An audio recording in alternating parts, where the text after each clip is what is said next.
রাজধানীতে জলাবদ্ধতা যানজটে চরম ভোগান্তিতে নগরবাসী। পরিস্থিতি জানাতে সরাসরি যোগ দিচ্ছেন সহকর্মী তন্দ্রা তারুণ্য ও ফজলা আদিত্য। শুরুতেই যাব তন্দ্রার কাছে, এবং তন্দ্রা, আপনার কাছে জানতে চাইবো যে নগরীর পথ ঘাটের পরিস্থিতি কেমন দেখছেন এবং জলাবদ্ধতা বা ভোগান্তি নিয়ে কি বলছেন সাধারণ মানুষ?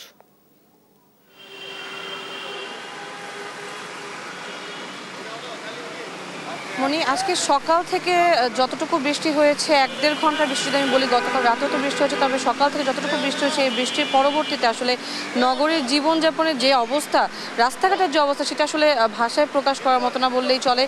রাস্তাঘাটে যে পরিমাণে পানি জমে গেছে এবং এই পানির জন্য আসলে জনগণের যে ভোগান্তিতে পড়ছে, সেই ভোগান্তিতে আসলে শুধুমাত্র যে এমন না যে এখানে যারা চাকরিজীবী রয়েছে, যারা বিভিন্ন বন্ধু আছেন, তারা সাধারণ জনগণও কিন্তু এখানে কিন্তু তারা সমস্যার মধ্যে পড়েছেন। যারা আজকের দিনটাতে অনেকে হয়তো নিজস্ব গাড়ি নিয়ে যারা বের হয়েছিলেন, নিজস্ব গাড়ি নিয়ে তারা বিভিন্ন গন্তব্যে যাচ্ছেন, তাদেরও কিন্তু গাড়িগুলো এই পানির কারণে কিন্তু বন্ধ হয়ে যাচ্ছে। আমরা দেখেছি যে কয়েকটি সিএনজি আমরা দেখেছি এই পানির মধ্যে হুট করে আসলে রাস্তার মাঝখানে আসলে বন্ধ হয়ে গেছে, গাড়িও দেখেছি। এবং শুধু তাই নয়, আমরা কিছুক্ষণ আগে দেখেছি যে প্রশাসনেরও একটি গাড়ি কিন্তু এই রাস্তার মধ্যেই বন্ধ হয়ে গেছে। তো এই যে ভোগান্তিগুলোতে মানুষ পড়ছে, এই যে গাড়ি বন্ধ হয়ে যাচ্ছে, অনেকেই গাড়িতে করে যারা যেখানে যাচ্ছেন সেখানে তারা হচ্ছে এই যানজটের মধ্যে পড়ছেন।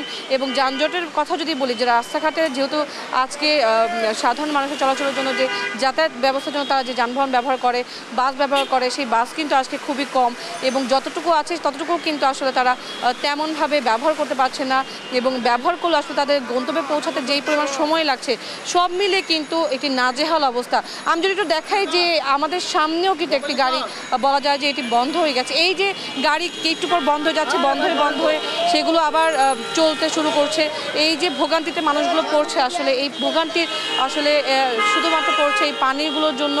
এবং মুষলধারে যদি বলি যে সকাল থেকে মুষলধারে যতটুকু বৃষ্টি হচ্ছে, এরপরে যদি রাস্তার এই অবস্থা থাকে, তাহলে টানা 2-3 দিন যদি বৃষ্টি হয়, সেক্ষেত্রে আসলে এই রাস্তাঘাটের অবস্থা কি হবে সেটি আসলে অকল্পনীয় একটি ব্যাপার।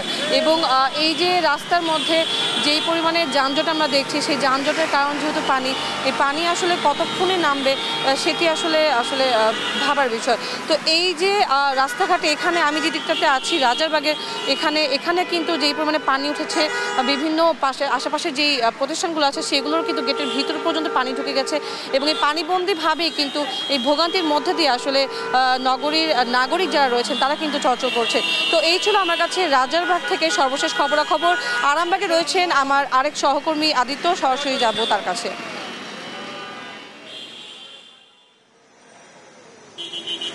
ধন্যবাদ তন্দ্রা আপনাকে। মূলত আমরা যে স্থানটিতে আছি সেটা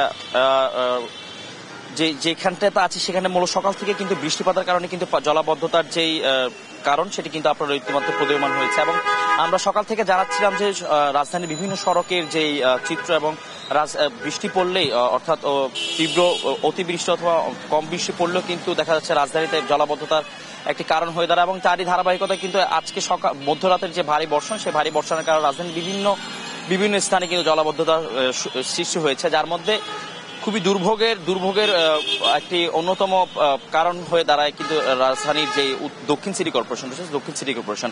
এবং আমরা যে স্থানটিতে আছি, যে আরামবাগে কিন্তু বেশ কয়েকটি স্কুল কলেজও রয়েছে। এবং আমার হাতের ঠিক বাম পাশে পিছনে কিন্তু একটি টিএনটি স্কুল রয়েছে। সেই স্কুলের শিক্ষার্থীদের সাথে আমরা কথা বলেছি।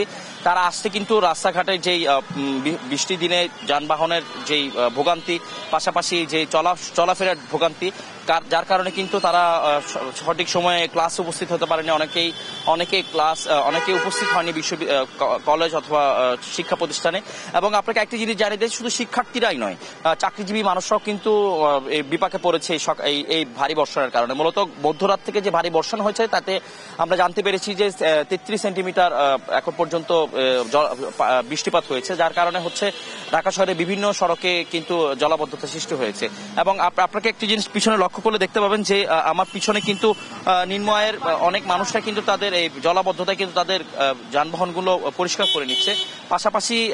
পাশাপাশি এখন কিন্তু এই সড়কে কিন্তু আগের থেকে একটু যানজট কমে এসেছে, কেননা সকালবেলা যে পরিমাণ জলাবদ্ধতা ছিল তার থেকে পানি আস্তে আস্তে যাওয়া শুরু করেছে। তবে এই পানির সংকট, এই পানি নিরসনের জন্য, অর্থাৎ এই সকল জলাবদ্ধতা নিরসনের জন্য কিন্তু সরকার কর্তৃক বিভিন্ন রকম প্রজেক্ট হাতে নেওয়া হয় এবং বিভিন্ন সময় বিভিন্ন প্রকল্প বাস্তবায়ন করা হয়। তবে এই সকল প্রকল্প কিন্তু জনসাধারণের কোনো কাজেই আসছে না, এমনটি জানাচ্ছেন সাধারণ মানুষরা। তবে সকলেই বলছেন যে সম্মিলিত প্রচেষ্টা থাকলে হয়তো এই ধরনের জলাবদ্ধতা নিরসন হবে এবং নগরের মানুষ স্বাচ্ছন্দ্যে তাদের কর্মক্ষেত্রে ফেরত আসবে এবং তারা দৈনন্দিন কাজ কার্যক্রমগুলো করতে পারবে। এই ছিল আমার কাছে আরামবাগ থেকে জলাবদ্ধতার সর্বশেষ তথ্য।